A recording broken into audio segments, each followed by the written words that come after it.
Cabinet की मुहर लगने के बाद लगातार शिक्षक का जो संगठन है, अलग अलग दल के लोग अलग अलग मीटिंग कर रहे हैं और मीटिंग में क्या निकलकर सामने आ रहा है वो तो बाद की बात होगी। लेकिन आज जिस तरह से जातीय जनगणना बहुत बड़ा मुद्दा है बिहार के लिए, आज जातीय गणना शुरुआत हुई है। साथ ही साथ शिक्षक अभ्यर्थी से लेकर के जो स्टेट के अभ्यर्थी हैं, सारे पालीगंज के विधायक संदीप सौरभ जी के पास आए और वहां पर अपना मुद्दा को रखा। क्या कुछ निकलकर सामने आ रहा है, हमसे बात करने के लिए शिक्षाविद हैं सोनी पांडे जी, हम इनसे जानने की कोशिश करते हैं कि क्या कुछ निकल कर आ रहा है सामने। एक्चुअली जो ये नियमावली आई थी तो प्रथम दृष्टया हम लोगों ने बधाई दिया, क्योंकि हम लोग शिक्षक संगठन से जुड़े हुए हैं, शिक्षक हैं। लगभग एक दशक से पठन पाठन का काम हम लोग कर रहे हैं। 2011 में पहली बार बिहार में बीटेट का आयोजन हुआ था, उससे हम लोग महापरीक्षा पास करके और 13-14 से बहाली होना शुरू हुआ और हम लोग बहाल होके आए। लेकिन इस नियमावली के आने से खुशी इस बात की है कि हमने अपनी जो ये क्या कहते हैं हड्डी को गलाया है, अपनी जवानी कुर्बान की इस नाम पे कि नियोजन व्यवस्था ख़त्म हो बिहार में, वो ख़त्म होता दिख रहा है। अब आगे जो वैकेंसी होगी वो रेगुलर होगी, लेकिन इसमें कुछ गलतियां सरकार के द्वारा की गई है, जिसका हम लोग सुधार चाहते हैं, उस पर स्पष्टीकरण चाहते हैं। सुधार इन द सेंस ये है कि इतना दिन से लोग पठन का काम कर रहे हैं, उनको आप ला के एग्ज़ाम लेने की बात वो भी बीपीएससी से कर रहे हैं, तो उस पर क्लियरिफाई कीजिए कि कैसे क्या करना होगा। क्या हम लोगों को आम अभ्यर्थियों की तरह जाके कंप्लीट करना होगा एग्ज़ाम को, या फिर हमारा डिपार्टमेंटल टाइप एग्ज़ाम होगा, एक चीज़। दूसरा कि वर्षों से लगभग 4-5 साल से, उससे भी ज़्यादा, आप 10 साल कह दीजिए, एक दशक कह लीजिए, चूँकि 2010 में 11 में पहली बार बीटेट सीटेट या स्टेट का आयोजन बिहार में स्टेट का हुआ था आयोजन 2010-11 में, तो उतने दिन उसमें के भी बहुत सारे अभ्यर्थी बचे हुए हैं। तो सारे लोग अपने नियोजन के लिए संघर्षरत हैं लगातार। अभी उसके बाद 17 में हुआ, फिर 19 में स्टेट हुआ, तो सारे लोग ये उम्मीद लगाए बैठे थे कि जो नियमावली आ रही है, इस नियमावली के नाम पे उनके नियोजन को रोक के रखा गया था। ये जब नियमावली आएगी तो उन लोग का नियोजन हो जाएगा, उनको नौकरी मिल जाएगा।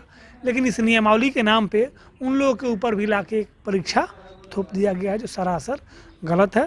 आप भविष्य के लिए इस परीक्षा का आयोजन कीजिए, हम लोग को स्वागत है। गुणवत्तापूर्ण शिक्षक आएँ, ये तो हम लोग का शुरू से डिमांड रहा है।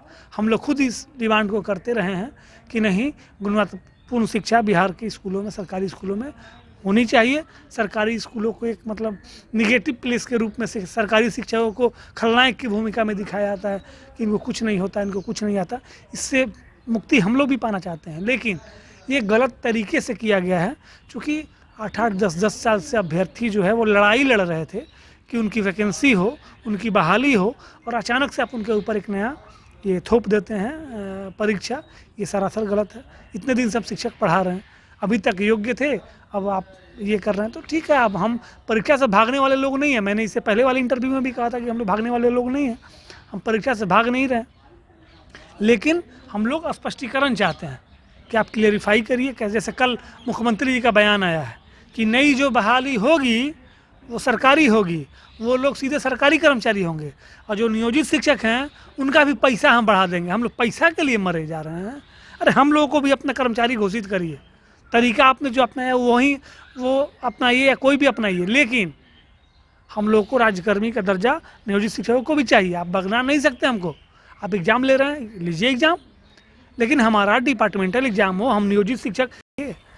आप बड़े बड़े जो IAS मतलब यहाँ आमिर सुबहानी साहब अपने ज़माने के पूरे देश में टॉपर रहे हैं, आज के UPSC में उनको बैठाया जाए तो क्या वो परीक्षा क्वालिफाई भी कर पाएंगे? क्या, हमको तो नहीं लगता कि कर पाएंगे। तो अपने अपने समय में अपने अपने ढंग से चीज़ें होती हैं। तो इतना दिन नौकरी करने के बाद अब किसी को आम पढ़ने लिखने वाले बच्चों के बीच में ढकेल दीजिए, ये ठीक नहीं है। तो हम लोग चाहते हैं कि विभाग और माननीय मुख्यमंत्री जो अपना बयान है वो वापस लें और ये क्लियरिफाई करें कि नहीं, हम नियोजित शिक्षकों को भी राज्यकर्मी का दर्जा दे रहे हैं।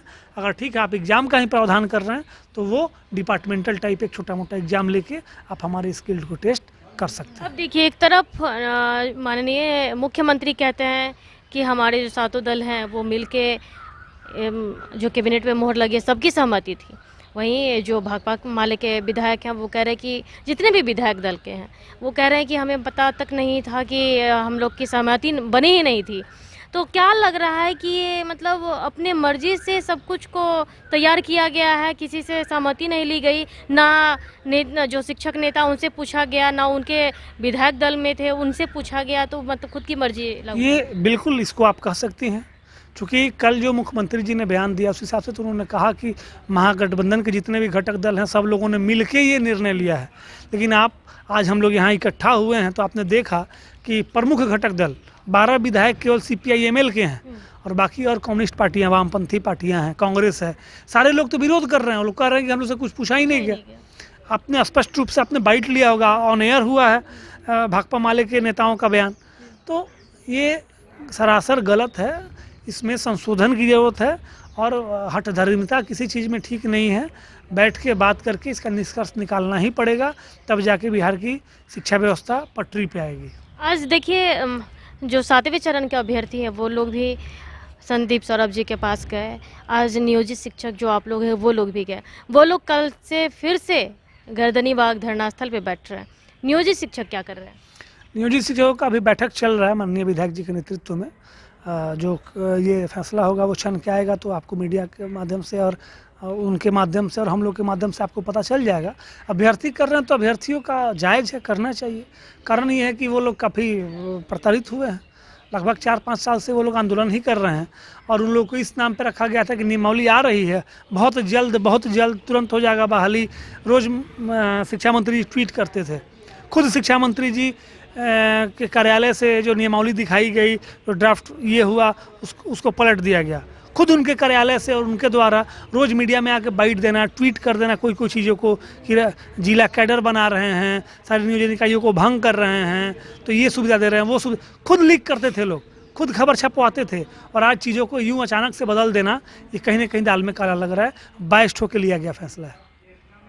तो आपने सुना कि किस तरह से लगातार जो बातें निकल कर सामने आ रही है। एक तरफ मुख्यमंत्री कहते हैं कि हमारे जो 7 दल हैं, जो घटक दल है, उनसे पूछ करके उनका सहमति था, तब जाकर के मंत्रिमंडल में जो कैबिनेट में मोहर लगी है वो सारे की सहमति से हुई है। जबकि जो भाकपा माले के विधायक हैं वो कह रहे हैं कि हम लोग को कुछ पता ही नहीं है। साथ ही साथ जो 7वें चरण के अभ्यर्थी है कल फिर से धरना स्थल पर बैठ रहे हैं और आंदोलन करने जा रहे हैं। साथ ही साथ नियोजित शिक्षक भी परीक्षा की जो बातें कही जा रही है बस यही डिमांड है कि उस परीक्षा का संशोधन किया जाए, परीक्षा को वापस कर लिया जाए। परीक्षा नहीं देने की बात को लेकर लगातार अभ्यर्थी भी परेशान है, नियोजित शिक्षक भी परेशान है। तो इसको लेकर के जो लगातार जो मीटिंग हो रही है, बस मेन मुद्दा वही है कि आप जो परीक्षा की बातें कहें आप बस उसको वापस ले लीजिए। फिलहाल कितना ही बने रहे। कशिश के साथ पटना संग की तरफ से रिपोर्ट।